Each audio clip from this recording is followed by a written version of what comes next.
Ini dari saluran Google Meet Gemah Nur Iman yang dipimpin oleh Wan Hajah Rusniati binti Mansur dan ditadbir urus oleh Ahli Jawatankuasa Gemah Nur Iman, akan dipimpin oleh yang berbahagia Al-Fadhil Ustaz Muhammad Zufri bin Abdul Jalil. Dengan pengajian kita hari ini, pengajian berkitab Qalbus Salim, Syarah Penawar Bagi Hati, yang dikarang oleh Syekh Abdul Qadir bin Abdul Muttalib Al-Mandili dan dibalik oleh Ustaz Muhadir Haji Jol. Bagi menambahkan keberkatan majlis, mohon izin Ustaz untuk memimpin bacaan umul kitab Al-Fatihah dan pahalanya kita hadiahkan kepada baginda Rasulullah sallallahu alaihi wasallam, keluarganya dan para sahabatnya, para anbiya, para solihin, alim ulama, guru-guru kita, ibu bapa kita, keluarga kita dan semua muslimin dan muslimat sama ada yang masih hidup ataupun telah kembali ke rahmatullah. Al-Fatihah. أعوذ بالله من الشيطان الرجيم بسم الله الرحمن الرحيم الحمد لله رب العالمين الرحمن الرحيم مالك يوم الدين إياك نعبد وإياك نستعين اهدنا الصراط المستقيم صراط الذين أنعمت عليهم غير المغضوب عليهم ولا الضالين آمين. Amin, amin, ya Rabbal Alamin. Bagi meneruskan majlis, saya menyerahkan majlis ini kepada Al-Fadhil Ustaz Muhammad Zufri dengan segala hormat dan penuh takzim. Dipersilakan Ustaz. أعوذ بالله من الشيطان الرجيم بسم الله الرحمن الرحيم الحمد لله رب العالمين والصلاة والسلام على سيدنا Muhammad sallallahu alaihi wasallam. Amma ba'd. Alhamdulillah yang saya muliakan barisan Gemah Nur Iman dan juga ayah-ayah, ibu-ibu yang dirahmati Allah. Alhamdulillah, pertama dan selamanya syukur pada Allah Subhanahu wa taala dengan izin dan kasih sayangnya dapatlah kita bersama pada petang ini dalam menyambung bicara kita, iaitu kitab Qalbun Salim, insya-Allah. Minta maaf kepada ibu-ibu yang dirahmati Allah. Lalak jadi lupa sikit. Biasalah, dah tua lagu tu lah kan. Insya-Allah. Baik, tuan-tuan, kita akan sambung lagi pada muka surat 165. Tuan dirahmati Allah. Dan dirahmati Allah. Okey. Pada nota kaki di atas dia kata apa? Apabila sangat perlu untuk berbohong, lebih baik menggunakan tauriyah. Iaitu menggunakan perkataan yang mempunyai dua makna. Satu makna yang dekat dan satu makna jauh. Apa yang dimaksudkan dengan menyebut tauriyah itu adalah makna yang jauh. Bila kita cakap tu jangan terlalu beria-ia dalam berkata-kata. Jangan terlalu dekat dengan apa yang kita kata. Maknanya setiap ungkapan kita tu, kalau sangat-sangat perlulah, tuan-tuan, kena berjaga-jaga. Sebab kalau kita cakap benda tu hampir-hampir pada membawa kepada satu benda yang tak kena dengan kaedahnya, maksudnya akan menjadikan satu kemuskilan lah. Sebab tu apabila disebutkan dengan tauriyah itu menggunakan perkataan yang mempunyai dua makna. Jangan tuan-tuan.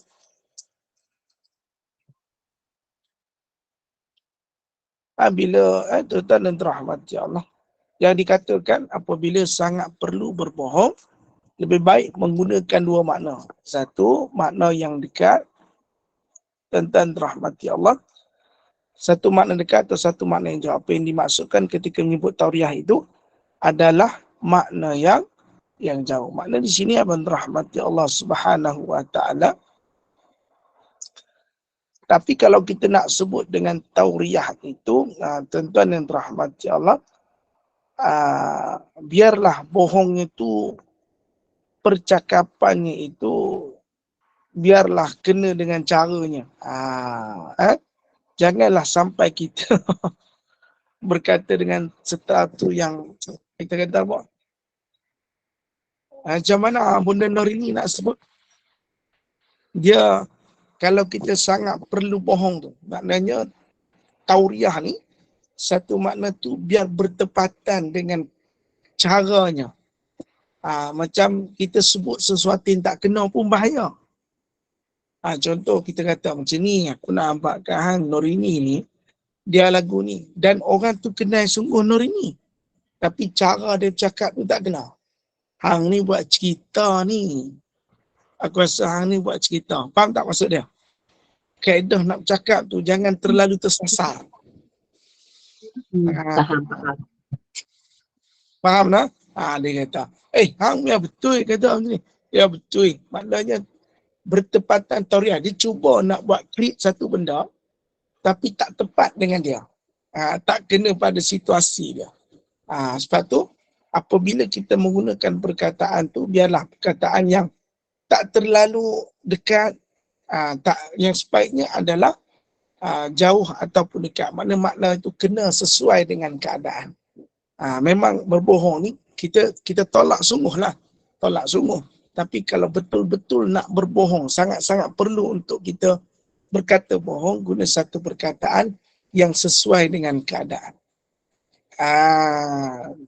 Ya Allah. Kan contoh, isteri kita badan gempal kan. Lepas tu kita berkata, sayang hari ni bila abang tengok sayang, sweet lah sayang. Seksi betul sayang. Dia teman tu nampak macam bohong. Tapi dia punya isteri tu gempal. Apa kata? Abang ni ngada nak bohong pun tengoklah betul-betul sikit. Tapi jangan bohong ni memang tak boleh.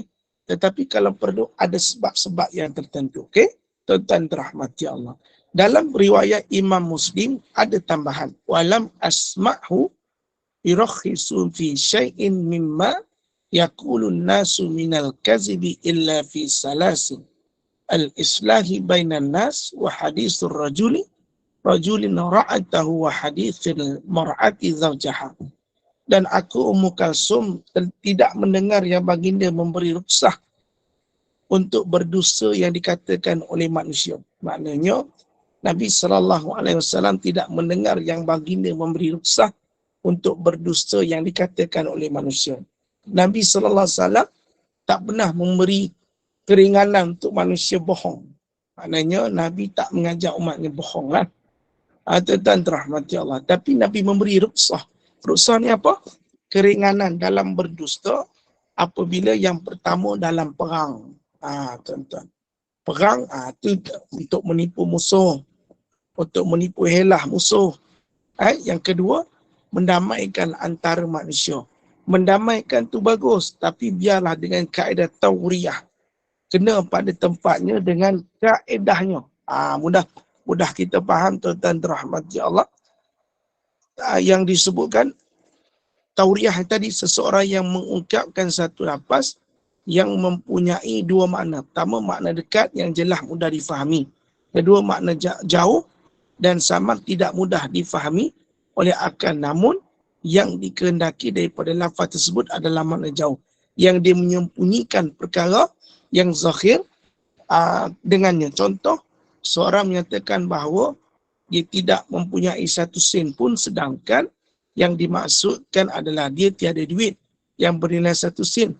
Walaupun sebenarnya ada duit bernilai sen dan ringgit yang baik. Oleh itu difahami, ringkasnya tauriah bermaksud menyebut satu perkataan atau ayat yang mempunyai makna yang difahami oleh pendengar dengan jelas. Tetapi sebenarnya yang dimaksudkan dengannya ialah perkara yang samar dan tersembunyi. Tuan-tuan faham? Dimaksudkan dengan tauriah tu. Maksudnya ada perkara lain tapi dia perkara tu sama tersembunyi. Tapi ayat itu mudah difahami. Faham? Boleh tidak menjadi tuan-tuan yang dirahmati Allah Subhanahu wa taala. Tetapi tauriah ni tidak dikira sebagai berbohong serta tidak dicela jika sekiranya menepati syaratnya. Contoh mengadakan satu cerita supaya mengadakan satu cerita supaya apa tuan-tuan, dia berbaik ataupun dalam kata-katanya itu nampak jelas tapi perkara tersebut disembunyikan. Sebab itu kata Imam Nawawi, tauriah ni, saya bagi tauriah lah, di dalam kitab Azkar menyebutkan berkaitan syarat-syaratnya. Orang yang nak tauriah ni, yang pertama, jika sekiranya perkara tersebut membawa kepada kemaslahatan yang jelas dan keperluan yang tidak dapat lari daripadanya, kecuali dengan tauriah, maka boleh menggunakan tauriah. Jika bukan dalam situasi tersebut pula, maka hukumnya adalah makruh dan tidak haram. Namun jika membawa kepada hak orang lain dan menafikan hak orang terhadap diri sendiri, maka hukumnya adalah haram. Tuan-tuan dan terahmati Allah Subhanahu wa ta'ala. Faham ya? Tauriah ni apa? Ada tak ibu-ibu yang tak faham? Saya jelas mula. Ke Bonda Nori ni ada faham tak? Faham Ustaz? Faham tak? Jangan tak faham. Faham. Apa benda tauriah ni? Tauriah. Dipanggil tauriah. Kalau sangat-sangat perlu, baru gunakan. Mengadakan, dia kata hak satu benda tu, dia cakap lagu tu. Padahal ada benda lain yang tersembunyi. Lagu tu lah kita kata. Maknanya ada niat di sebalik patah orang Melayu kita lah. Ada udang di sebalik batu. Tapi perbuatan itu bukan perbuatan yang buruk lah. Bukan sampai mengambil hak orang lain, sampai mudaratkan orang lain, ataupun menafikan orang lain. Itu tak boleh. Kita gunakan tauriah. Jika bukan dalam situasi yang perlu pun tak boleh. Hukumnya makruh. Tapi taklah haram.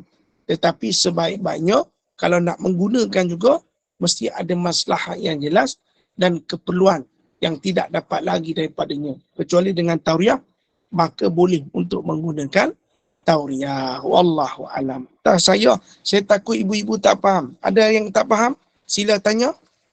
Yang disebutkan dengan tauriah tadi. Faham. Selamat dia faham. Ada yang tak faham? Mengadakan sesuatu. Nampak bagi mudah faham. Orang yang dia adakan, tapi sebenarnya benda tu tak ada. Motif dia nak benda lain. Ustaz, ya. Boleh tak kita kata macam ni? Katalah orang tu memang dia tak suka lah Quran tu, mungkin dia ada perselisihan. Lepas tu kita cakap kat dia macam ni, dia selalu doakan kau tu, hari-hari dia doakan kau tu. Kita cakap kat dia macam tu. Sebenarnya orang tu tak doakan pun, kita cakap macam tu biar dia terkejut sikit. Boleh ke macam tu? Betul. Boleh. Dia mengadakan sesuatu. Mengadakan sesuatu demi ada satu maslahat yang disebut. Baik kita jenis faham, tuan-tuan. Maknanya tadi yang seperti contoh dia bagi tahu, dia tak ada duit ke apa, padahal dia ada duit. Tapi dia tak mempunyai sebesar duit yang kita ada. Maknanya dia bagi orang mudah faham. Tapi pada masa sama ada niat yang tersembunyi. Zahirnya begitu. Faham ibu-ibu yang dirahmati Allah. Sebab tauriah ni kena bagi jelas. Nanti tak faham susah. Dan dirahmati Allah. Sebab tauriah ni tak semua tempat dia guna, tuan-tuan. Nanti kalau kita salah guna, sukar untuk kita fahami apa yang disebutkan dengan tauriah, tuan-tuan. Atau paling mudah kita ambil contoh. Dalam satu ketika Rasulullah SAW bersama para sahabat radhiyallahu anhu di dalam satu permusafiran, di dalam perjalanan mereka bertemu dengan sekumpulan kaum musyrikin yang bertanyakan kepada mereka. Maka Rasulullah SAW sebut, lahnu min ma'i. Lalu kaum musyrikin pun melihat antara satu sama lain. Dan salah seorang berkata, kami datang daripada air. Nabi kata, sesungguhnya kabilah bagi bangsa Yaman sangat boleh jadi. Sangat banyak boleh jadi mereka satu-satu dari kalangan mereka. Kemudian mereka pun beredar. Sedangkan yang dimaksudkan Rasulullah SAW sebenarnya adalah bahawa manusia itu berasal daripada benih lelaki. Dia cakap tu tuan-tuan, macam pelik, nampak macam tapi sebenarnya ada maksud lain. Bukan maksud yang satu, bukan tujuannya nak kata benda tu, tapi ada di sebaliknya. Faham? Macam ditanyakan Rasulullah ketika mana bertemu dengan kaum musyrikin. Diorang tanya Nabi, Nabi daripada mana? Bertanyakan dari mana kedatangan mereka. Nabi kata, lahlu min ma'in. kami datang daripada air. Lalu kaum musyrikin pun melihat antara satu sama lain dan salah seorang berkata, sesungguhnya kabilah bagi bangsa Yaman sangat banyak. Boleh jadi mereka salah satu dari kalangan mereka. Kemudian mereka pun beredar sedangkan dimaksudkan Rasulullah itu adalah manusia itu berasal dari benih laki-laki. Nak selamatkan perjalanan Nabi guna ayat tu. Hak depa pun fikir daripada air. Nampak benda tu macam nyata. Tapi benda tu dipanggil tauriah. Nampak macam betul. Oh, dia buat fikir macam diorang ni faham-faham suka gitu. Cakap-cakap gitu. Oh, daripada air Nabi. Mereka pun fikir, dia kata bangsa Yaman ada mai datang daripada air juga. Mungkin mereka salah seorang daripada itu. Itu antara khilah Nabi SAW bila berkata-kata. Sebab kalau Nabi kata, mereka ni Nabi jujur dengan mereka. Takut mereka akan macam-macam melakukan tindakan kepada baginda Nabi SAW. Contohnya, maksud dia tauriah ni, hukum ni harus. Jika mempunyai keperluan dan hajat dengan bersyarat, contoh, hendak tauriah dengan mengatakan sesuatu yang benar, walaupun berniat untuk menyembunyikan sesuatu. Hendaklah tauriah itu dilakukan kerana hajat dan keperluan mendapat sesuatu kemaslahatan yang jelas atau untuk menolak mudarat yang pasti. Maknanya kalau aku cakap benda ni, mesti tak selamat ni. Terpaksa aku kata apa? Pusing cerita sikit. Supaya lebih jadi baik. Seperti mendamaikan suami isteri, menjaga silaturahim, mengelakkan seseorang daripada dizalimi. Tapi kalau tiada hajat, makna tauriah itu jadi hukumnya makruh. Dibenci. Makruh ni benci. Tuan-tuan dan terahmati Allah. Hendaklah tauriah itu bukan bertujuan untuk membenarkan sesuatu yang tak betul, batil atau sebaliknya. Dan juga bukan untuk menghalalkan sesuatu yang haram. Jika tidak, maka hukumnya adalah haram. Hendaklah tauriah tersebut tidak menzalimi seseorang, sama ada dengan mengambil hak orang lain atau menafikan hak orang lain. Wallahu a'lam. Nampak? Bila nak guna tauriah ni mesti ada sesuatu yang kita nak. Mengatakan satu benar walaupun berniat untuk menyembunyikan sesuatu. Maknanya Nabi kata tadi datang daripada air. Nabi masukkan tu bukan Nabi bohong. Nabi nak masukkan, nak guna selamat daripada kaum musyrikin, Nabi guna satu ayat betul. Maksud Nabi kita ni semua daripada benih laki-laki. Tapi Nabi kata air. Dan orang musyrikin pun fikir hak Nabi ni main daripada air. Mungkin ada bangsa Yaman yang datang daripada air. Sedangkan Nabi bukan daripada air.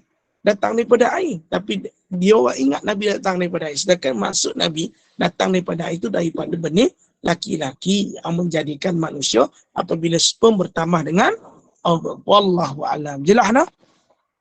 Jelas. Tapi tauriah ni tak boleh suka-suka guna untuk menafikan orang lain sampai kita cakap bohong tu. Tak boleh. Mesti ada sebab-sebab. Bukan boleh digunakan pada setiap masa. Tauriah ni, faham? Ada pada hukumnya, harus ada hukumnya makruh, haram digunakan untuk perkara yang haram. Contoh ingat tak? Cerita anak Ustaz Ali. Anak dia tu balik daripada sekolah. Lepas tu dia kata, Ustaz Ali, aku dengar kau ponting sekolah. Kau tak datang ke sekolah. Ya Pak, saya ponting sekolah Pak. Pak, waktu saya ponting sekolah tu Pak, ada saya tengok rumah terbakar Pak. Lepas tu saya ambil duit. Lepas tu saya bagi dekat dia Pak. Lepas tu bapak dia kata, ini ambillah kunci ni Sazali. Kau ambillah duit ni kalau kau nak membantu orang yang susah tadi Sazali. Itu tak boleh. Tauriah yang tak kena. Sebab melakukan membohong untuk perkara yang haram, untuk menjadikan duit tadi itu sesuatu yang haram. Wallahu a'lam. Okey, jelas lah? Jelas? Okey, baik. Terima kasih. Ya. Assalamualaikum. Saya nak tanya. Apa takrib dengan tauriah tu sama ke maksud dia? Apa taklid tu? Takrib. Ta'arif? Saya tak pasti ta'arif tu apa. Ta'arif, ejaan ni macam mana? Dalam Jawi saya tak tahu, tapi kalau dalam bahasa tulisan Rumi TA apostrophe RID. ta'rif. Saya tengok nota saya. Ni sebab kita kena jelas lah. Ta'rif. Itu balagha dalam Quran. Ta'rif. Lama, saya rasa dalam nota saya tak sebut ta'rif. Cuba tengok betul-betul. Sebab ta'rif ke ta'rif? Sebab saya tengok dekat dalam kitab Al-Askar, bab 21 ta'rif dan tauriyah. Ta'rif dan tauriyah dia ada dalam kitab Al-Askar. Mana kitab Al-Askar? Saya pun mengajar kitab tu. Tapi tak sampai. Ta'rif, dia ta'rif tauriyah ni dia beza lah. Oh, ya ke? Dia biasa lah saya pi. Maaf Ustaz, tanya. Okey, tak apa. Satna. Sat. Bagus. Tak apa. Nak tanya betul.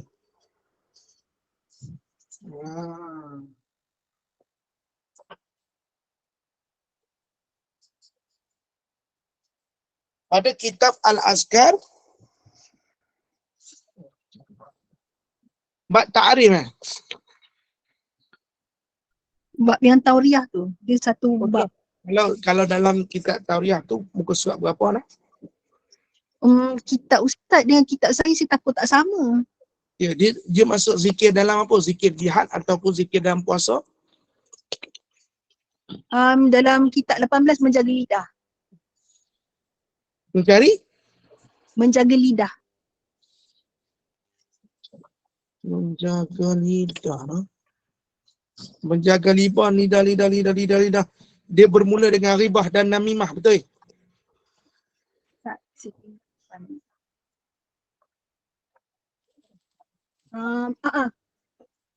Gibah, namimah. Lepas tu gibah hati, kafarah gibah, namimah. Dia muka surat 673. Kitab kita tak sama. Muka surat 673. Okey, kita baca dia punya taklid. Bagus dah. Paksa saya buka kitab Al-Askar saya. Sebab dia tanya. Baik. Disebutkan perbahasan masalah ini tergolong sangat penting. Sebab banyak musibah terjadi kerana persoalan ini. Tengok kan? Oleh kerana itu, sepatutnya kita memberikan perhatian cukup pada perbahasan masalah ini. Sebelumnya, setelah kita jelaskan tentang larangan ataupun bahaya yang dapat ditimbulkan lidah, perbahasan bab ini adalah cara untuk menyelamatkan diri daripada itu semua. Tauriyah dan ta'rif. Dia bukan ti, dia panggil di. Ta'rif.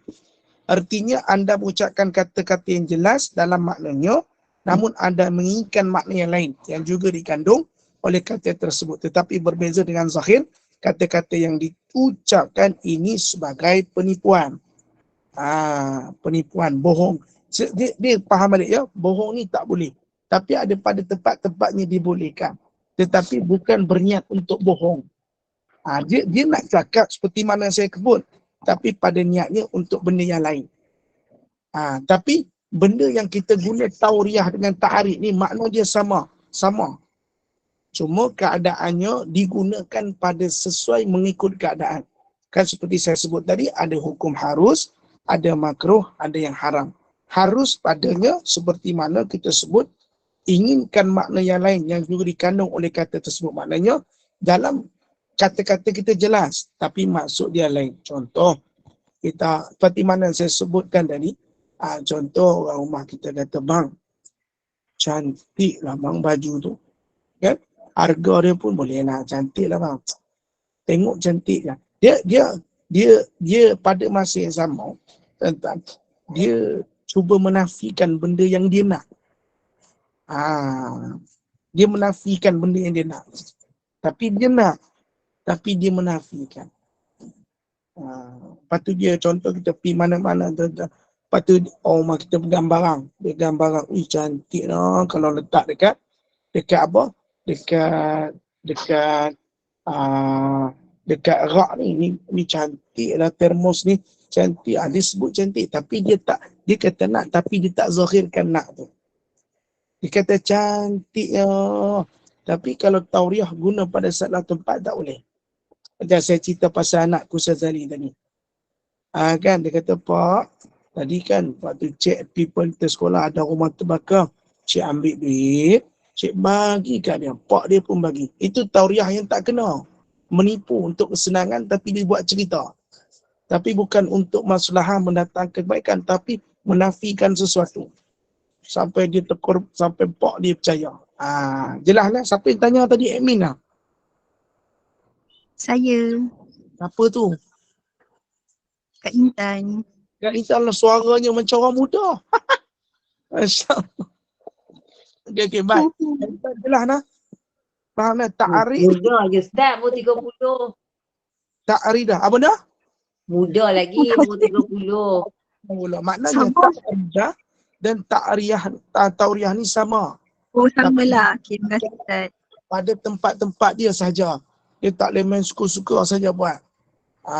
Tuan dan rahmati Allah. Ataupun dalam menipu orang yang dia ajak berbicara atau kepulan tidak boleh dicapai kecuali dengan dusta, maka boleh melakukannya. Tapi mencapai tu tengok masalahnya. Macam nak selamat daripada musuh. Kan? Kita gunakan tauriah lah. Tipu helah. Contoh, kau ni datang daripada mana? Oh, saya datang daripada sekian. Padahal kita pada satu tempat yang, tapi cara kita bercakap meyakinkan. Tapi padahal benda tu tak ada. Wallah wa'alam. Tapi kalau perlu sangat-sangat, boleh dipanggil tauriah. Tapi tak perlu, jangan guna lah. Jangan suka-suka guna. Hukum dia tu ada. Maksud dia apa? Dalam menipu orang yang diajak bicara atau keperluan yang tidak boleh dicapai kecuali dengan maka boleh, apabila tidak ada hal tersebut, maka hukumnya haram, makruh dan mukarram. Kecuali apabila digunakan untuk mengambil hak orang lain, maka ketika itu hukumnya menjadi haram. Inilah panduan dalam bab ini. Kaburat khiyanatun an tuhaddisa akhaka hadisan huwa laka bi musaddiqun wa anta bi kadhibun. Sangat besarlah pengkhianatan apabila engkau berbicara dengan saudaramu dengan suatu perbicaraan yang saudaramu itu mempercayai sedangkan kau sendiri berdusta dalam perbicaraan tersebut. Bohong saja-saja tak boleh. Bersebab boleh. Tapi bukan sampai berbohong itu menjadikan satu tabiat dalam diri kita. Melainkan ianya perlu terpaksa gunakan tauriah ataupun ta'ariat. Mana kita kata boleh ta'ariah, ta'aridah. Dipanggil ta'aridah ataupun dipanggil sebagai tauriah, boleh kita guna. Tapi jangan sampai dah menjadi satu tabiat. Seperti mana kata Nabi SAW, sedangkan pengkhianatan sangat khianat besar bila kau bicara dengan saudaramu dengan suatu perbicaraan yang saudaramu itu mempercayai sedangkan kau sendiri dusta. Sampai dia cerita tu betul-betul bohong. Bukan sebab tauriah, betul-betul bohong. Satu pengkhianatan yang besar. Allahu a'lam. InsyaAllah. Jelas lah? Ada kurang faham? Tak ada mak. Ada mak-mak benda yang tak faham bagi tahu. Jangan tulis kat ni. Tulis kat bawah. Nanti benda Nari ni baca. Tak apa kita tuliskan. Lagi ibu-ibuan berahmati Allah. Sebab tu kita kena tahu. Maknanya sebab tu perkataan sangat-sangat perlu. Contoh dalam perang mendamaikan antara manusia. Benda ni tak boleh melainkan dengan tauriah juga.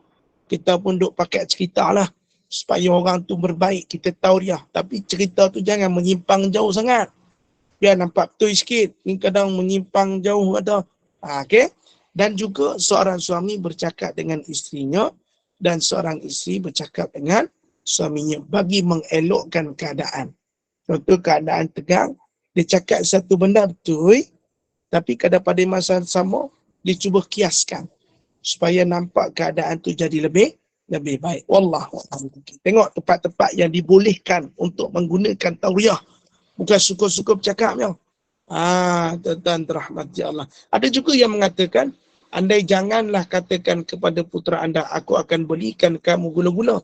Tapi ucapkanlah bagaimana kalau aku belikan kamu gula-gula.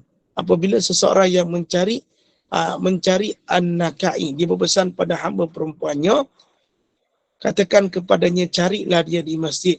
Yang lain mengatakan ayahku keluar sebelum saat ini, menggambarkan keadaan. Contoh tengok tadi aku akan belikan kamu gula-gula. Itu satu kenyataan.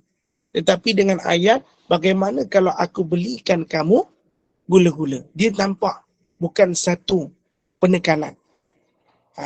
Pada ayat tersebut. Dia nak, pada zahirnya dia memang nak beli. Cuma ayat tu bagaimana supaya tak nampak macam menipu. Walaupun mungkin satu hari nanti kita tak bawa gula-gula tu ke anak kita. Jangan kita berjanji dengan sesuatu yang pasti, tak pasti kita bawa. Baik. Disebutkan dari yang kedua daripada Sayyidatina Asma binti Yazid berkata, Rasulullah SAW bersabda, la yahillul kazibu illa fi salasin yuhaddisu rajulu mra'atahu liyurdiyaha wal kazibu fil harbi wal kazibu liyusliha bainan nas. Berbohong tidak boleh, tidak dibolehkan. Jelas, hukum bohong haram kecuali dalam 3 keadaan, iaitu suami bercakap dengan isterinya, satu, untuk mententeramkan isterinya. Contoh, isteri dia merajuk ke apa, tuan-tuan, paksa dia buat satu cerita. Tapi bukan sampai dia bohong pada satu benda tak ada. Dia kata, dia sembang tu, cara dia sembang tu, dia mengadakan tetapi bukan untuk menafikan, tapi untuk bagi tenteram. Hak tu boleh. Tapi jangan sampai berjanji. Hak tu jangan. Contoh, dia buat cerita. Lepas tu pun dia kata, macam ni lah yang kita rasa yang abang rasa nak beli mah untuk sayang. Dia menipu, tapi dia cakap hak tu tak bagus. Cuma cakap sesuatu yang mampu kita selesaikan. Yang mampu kita cakap. Jangan cakap benda-benda yang ngarut. Penat dunia nak bercakap kan. Penat lagi kita ni. Yang pertama, isteri untuk bercakap, suami cakap dengan isteri untuk mententeramkan isterinya. Bohong dalam perang, tu boleh. Dan bohong untuk mendamaikan antara manusia. Tapi bohong-bohong yang tak dibolehkan, jangan buat. Contoh, kita datang lewat kerja. Contoh. Kita nak cakap apa tu? Macam saya tadi kan. Saya masuk 7.20. Saya ralat. Lupa hari ni ada kuliah. Lupa ralat-ralat sikit. Paduk kalau sana kalau sini kan. Dia jadi ralat. Saya pun kata, minta maaf lah. Saya ralat sikit. Padahal mungkin saya tidur. Kan? Tidur saya mungkin. Tidur. Tapi saya cakap tu supaya jernihkan keadaan. Mungkin saya tidur. Tapi saya minta maaf. Saya ralat. Saya terlupa hari ni ada kuliah. Tapi kalau dia menipu benda tu, tu bahaya. Walaupun sepatutnya dia cakap, minta maaf saya terlewat sikit. Saya tertidur. Itu lebih selamat. Saya terlewat bangun, tertidur tadi. Lena contoh. Tapi dia cuba untuk menipu. Tu salah. Dia kata, saya ralat lah. Ingat tak ada kuliah tadi. Nak menunjukkan, dia nak defend self dia punya diri. Sampai nampak betul. Tu salah juga. Dah salah, tetap salah. Tak boleh defend benda tu jadi betul. Faham? Tuan dan rahmati Allah. Dan bohong yang dibolehkan untuk mendamaikan antara manusia. Sebagai contoh, ketika menzarihi orang miskin dan ditanya, kamu dah makan tengah hari? Orang yang menziarahi menggunakan tauriah menjawab sudah. Sedangkan belum. Faham tak? Supaya tak nampak dia punya kesusahan tu.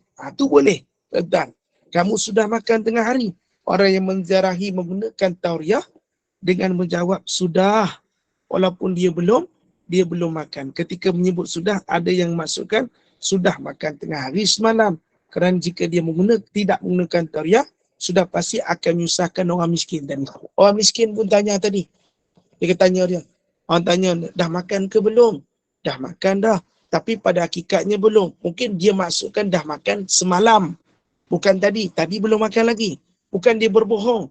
Tapi niat dia untuk menyelamatkan keadaan. Contoh, kita balik kerja. Isteri kita tanya, bang, kat office okey? Alhamdulillah okey. Okey je. Tapi sebenarnya tak okey. Yang okey tu hari-hari sebelum. Bukan dia nak menipu, tapi untuk mengelak daripada keadaan lebih mudarat.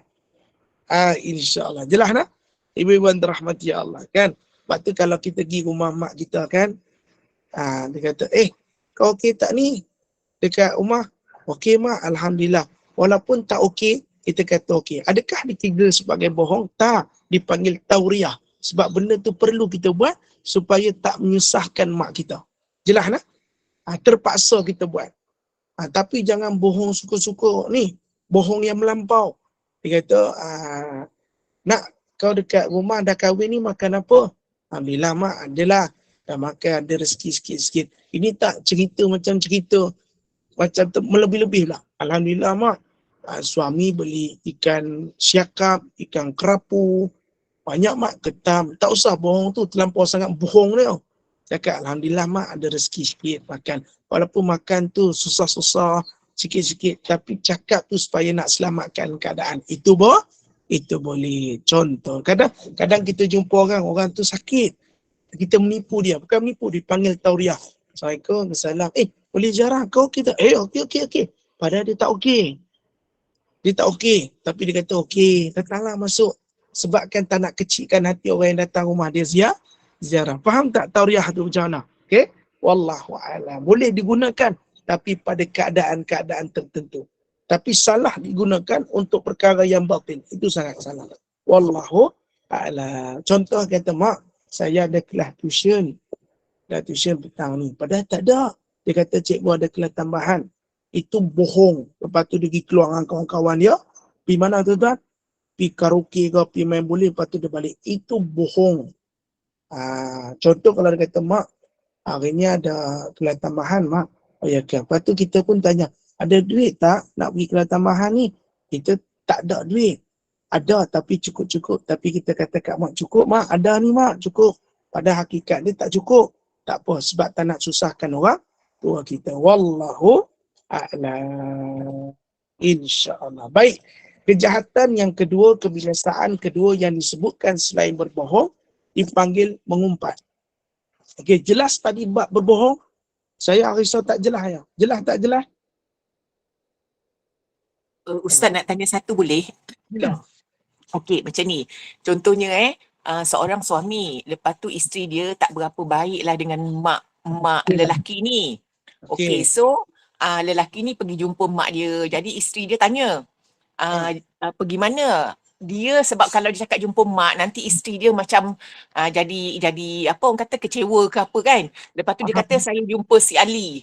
So dia pun bercakap dengan Ali tu, Ali kalau isteri aku tanya, aku jumpa engkau cakap ya boleh tak kalau macam tu situasi begitu Ustaz? Okey, baik. Kenapa seorang suami perlu bersorak? Sedangkan suami as a pemimpin. So dia nak pergi tengok mak. Why? Isteri tak bagi. So isteri ni siapa? Dia pokok pangkalnya bagi tak bagi tu lain. Isteri pemaisuri Ustaz.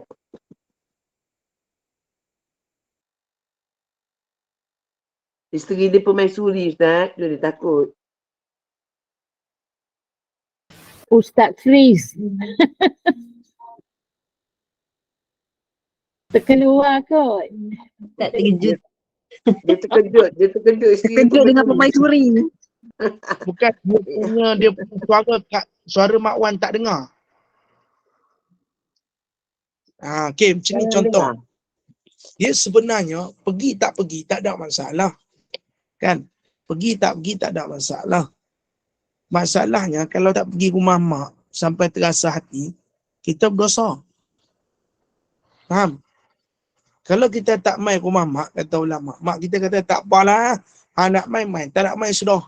Tak apa. Tapi kalau kita tak main tu menyebabkan mak kita kecil hati, berdosa lah. Kita yang berdosa. Tapi orang lelaki, kalau orang lelaki nak pergi rumah mak, dia tak perlu minta izin. Tapi orang perempuan kalau nak pergi rumah mak, kena minta izin. Orang lelaki jangan halang dia nak pergi rumah mak. Melainkan ada asbab-asbab tertentu. Dia halang sebab-sebab tertentu. Contoh, kalau isteri kita ni, kalau pergi jumpa mak dia saja, mesti dia cerita benda-benda yang tak baik. Keluar benda yang aib suami pun dia cerita. Apa yang berlaku kat rumah tangga, hak tak patut cerita pun dia cerita. Hak lagu tu tak boleh. Hak benda tu tak boleh. Izin, kalau tak datang mudarat tak apa. Sebab tu orang perempuan bila kat luar rumah, dia mesti banyak benda dia kena jaga. Kalau suami dia izinkan. Macam kalau orang perempuan pergi kerja, boleh. Contoh. Tapi mesti dia jaga. Jangan cerita hai rumah tangga, cerita pasal kelemahan suami dia. Kadang orang perempuan pergi kerja. Tuan-tuan dia cerita, hak tu tak suami aku semalam gaduh dengan aku. Tuan-tuan, aku bergaduh dengan dia tau. Hak tu tak boleh. Itu telah mencemarkan nama suami. Itu dosa. Faham. Tapi dia kata, Ustaz, tadi kan supaya jangan takut isteri. Bukan takut isteri, cakap laki rumah mak. Apa susah? Tapi kalau nak jernihkan keadaan, dia kata, tak tadi jumpa Ali. Tak mau banyak bising. Hak tu tak apa. Terpaksa. Tak nak mudaratkan permasalahan. Hukum dia boleh kita guna.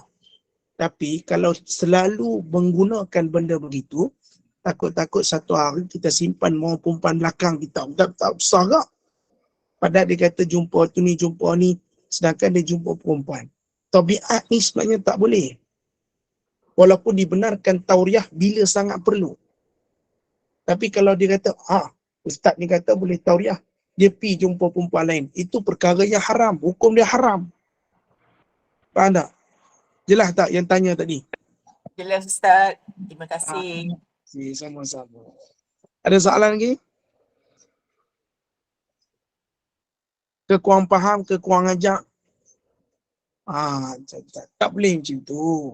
Kalau orang suami tu nak pergi jumpa suami, mak dia pergi lah jumpa. Apa masalah? Hak isteri tu wajib minta izin. Suami tak wajib. Kalau tiba-tiba dengar apa? Abang pergi rumah mak. Pergi rumah mak. Lepas tu dia pun merajuk masa muka. Dosa dia. Laknat malaikat ke atas dia. Sebab suami dia bukan buat jahat. Ada buat jahat ke? Tak ada.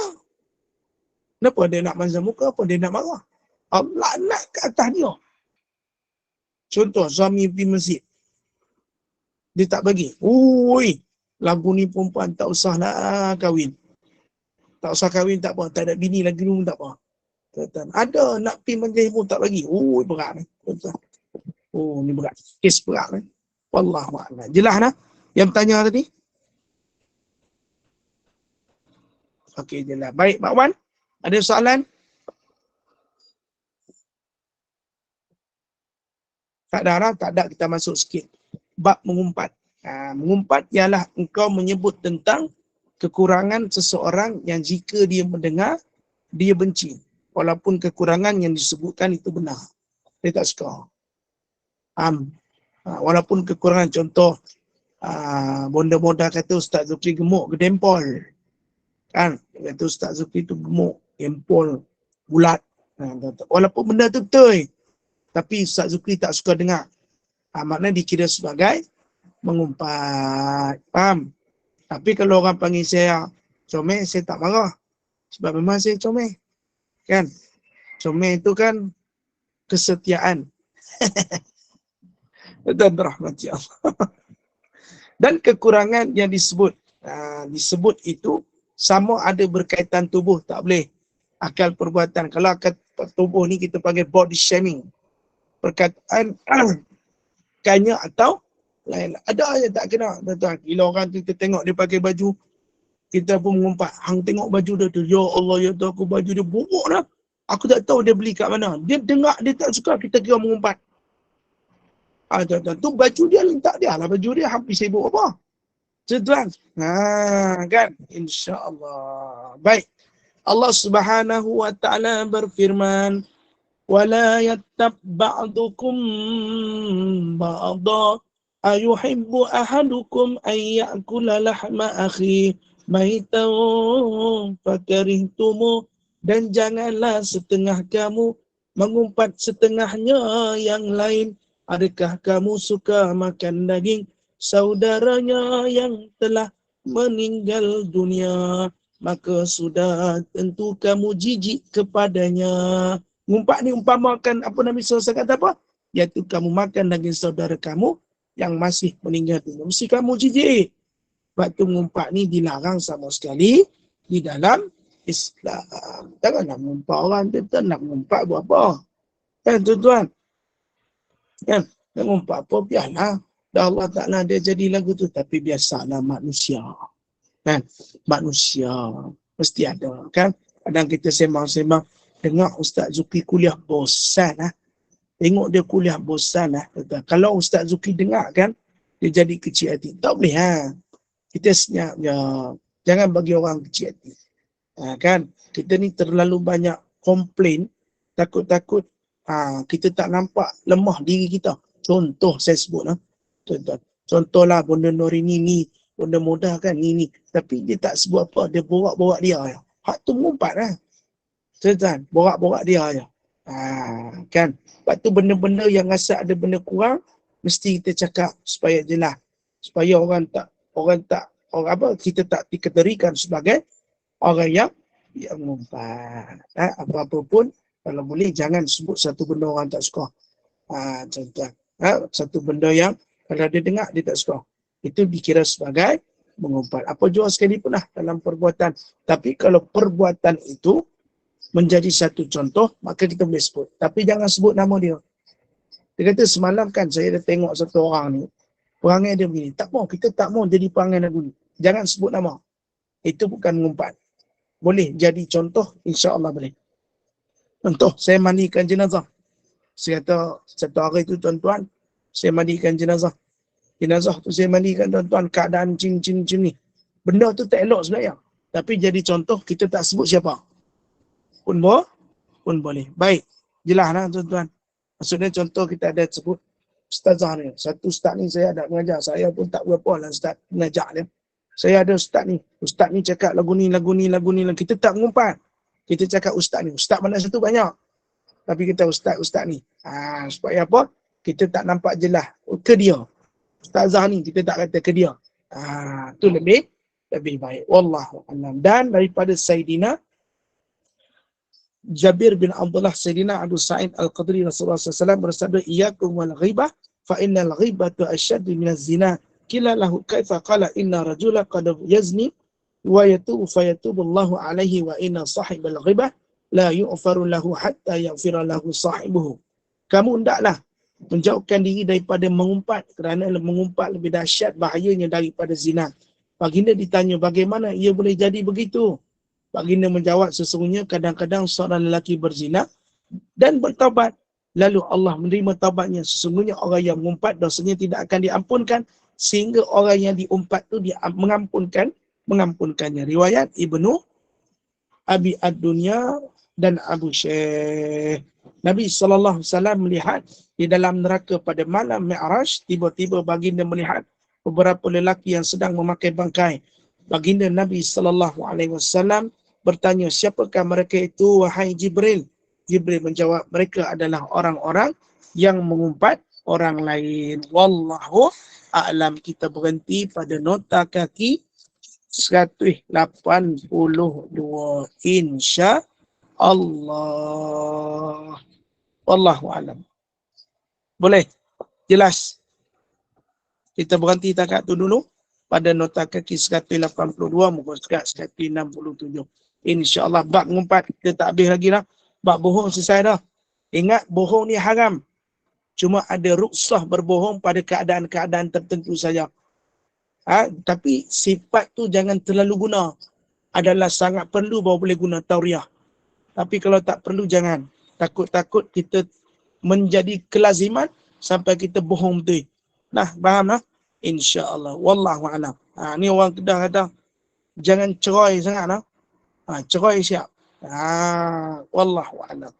InsyaAllah. Benda hari ni, kita boleh tutup ataupun kita buka soalan sekejap.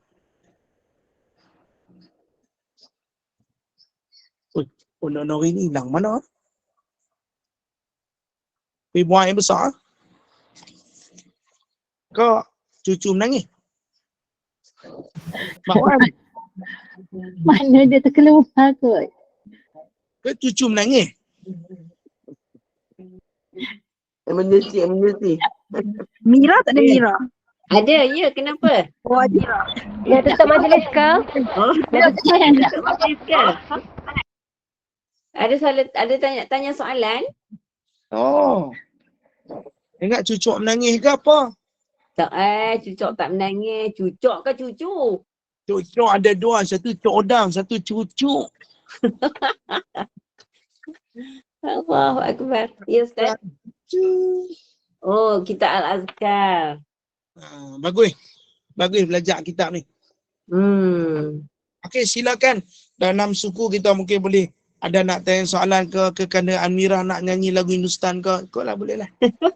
Okey, siapa ada nak tanya soalan? Silakan Ustaz. Kalau saya nyanyi Hindustan sekarang semua tutup habis dah, tendang semua. Tu, black off, handphone, bateri habis. Ustaz, saya nak tanya soalan. Silakan satu soalan ah. Okey, satu. Kalau kita macam jumpa kawan-kawan lama, macam Baik. kita dah berhenti kerja, lepas tu kita Baik. jumpa kawan-kawan lama, lepas tu Baik. kita simbang dengan dia, tanya perkembangan office. Lepas tu adalah cerita-cerita pasal perkembangan office macam tu. Adakah itu dikatakan macam empat ke, gosip-gosip ke, macam mana Ustaz? Sedangkan kita macam cerita pasal management dia, macam ni, dia buat macam ni, dia macam timbulkan rasa alah tak puas hati kita, rasa sedih kita. Macam mana Ustaz? Sekarang ni kita dah berhenti ke belum? Kita dah berhenti. Kita jumpa dengan kawan-kawan yang masih bekerja, yang tahu tentang perkembangan office tu. Lepas tu kita, dia ceritalah pasal management. Sekarang management macam ni. Masing-masing tak puas hati ni. Macam tu. Bukanlah kata nak mengumpat, tapi cerita fact of the story lah sebenarnya. Okey, baik. Terima kasih. Maknanya kita kumpul ni. Kita cerita. Maknanya management ni memang kenyataan ni teruk, tuan-tuan. Memang management itu ni sekarang ni kau tahu tak dia macam ni. Kalau benda tu betul tuan-tuan, ia semua jadi satu cerita yang kita cerita. Sekadar luahan. Kita bukan mengumpat.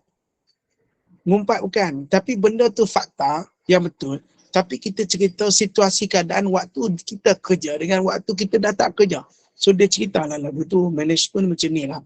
Dulu dia okey tapi sekarang tu lah. Semakin hari semakin tu lah. Kadang pelik pun ada tapi macam tu lah keadaan. Contohnya dia cerita kat kita. Kita bukan mengumpat tu. Itu kita menceritakan situasi. Sebab kita tanya. Cuma kalau dia cara dia cerita, hang tahu tak management sekarang, hau biru.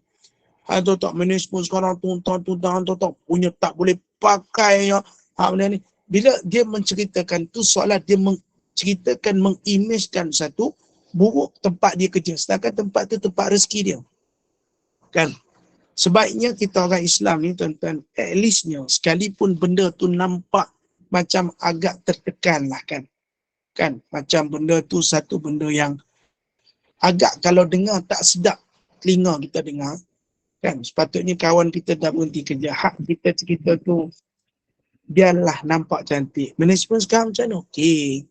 Okey lah, waktu kau tak ada pun okey. Cuma dia banyak berubah sikit lah.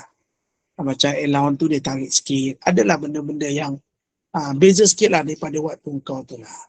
Tapi ada benda yang part-part tu yang tak berapa okey lah. Just cakap macam tu je lah. So lagi better kot untuk kita just sharing cerita sebab kita satu work dulu.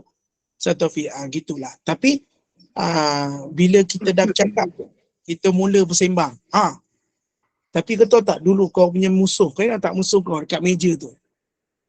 Alah si dia tu, kau tahu tak? Sekarang tu start ngumpat tu. Tu start ngumpat dah.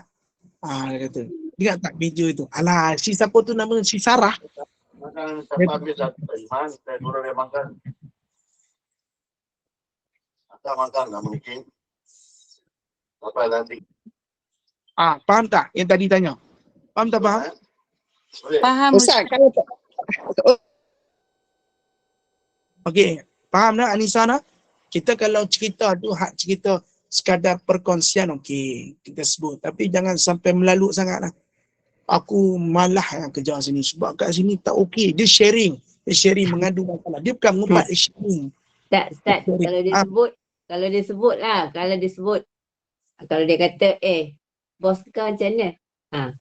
Dia kata, macam tu lah, kau tahu ke macam tu macam tu boleh ke? Maksud dia macam tu je dah? Macam tu lah maknanya dia kata, bos kau tu macam mana? Kalau dah bercerita, mesti dia tanya seseorang kan? Sebab saya kata, dia tanya seseorang, kita dah start mengumpat dah. Kita dah start dah, mengumpat lah tu. Dia kata, yang seorang tu macam mana? Yang seorang tu. Seorang tu, okey ya, tak ada masalah. Tapi bila orang yang menceritakan tu, ni aku nak cerita kat hang satu benda. Apa dia?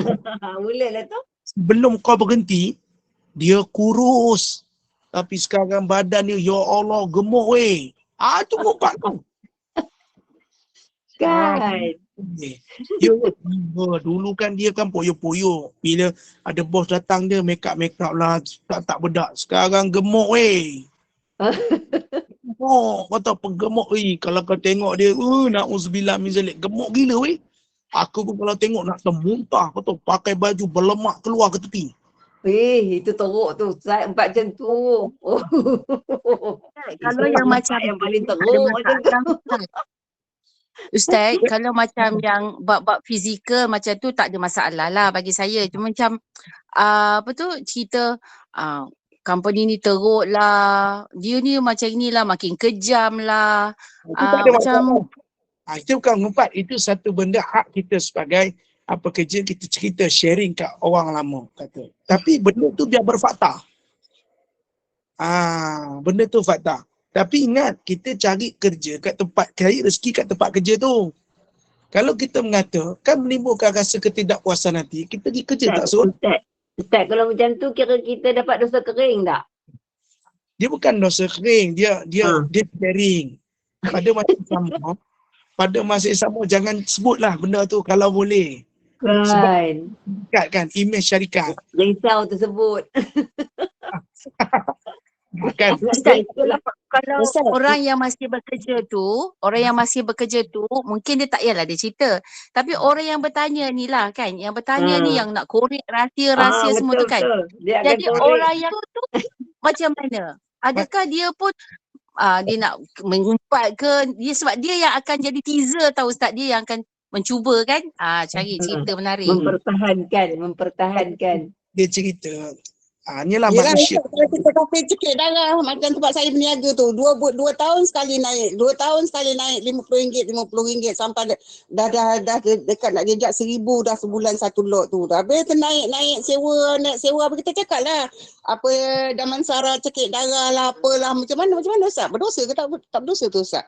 2 tahun Mak apa jangan mention nama Mak Wa jangan sebut nama. Sebut nama bukan kata nak tolong Melayu, nak cekik darah macam tu, semua orang marah Ustaz. Saya rasa kita tutup dulu. Kisah dah makin kisah dah ni. Tutup dulu.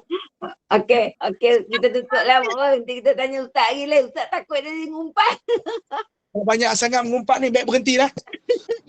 Okey. Alhamdulillah kuliah asal kita berjalan lancar dengan khabul salim penawar hati, berbohong yang dibolehkan, tauliah itu yang menggunakan perkataan yang punya 2 makna untuk kebaikan dan menyelamatkan keadaan untuk mendamaikan. Juga Ustaz sentuh juga tentang mengumpat tadi. Mengumpat ialah menyatakan sesuatu yang tidak disukai oleh orang yang diceritakan, yang dirakamnya.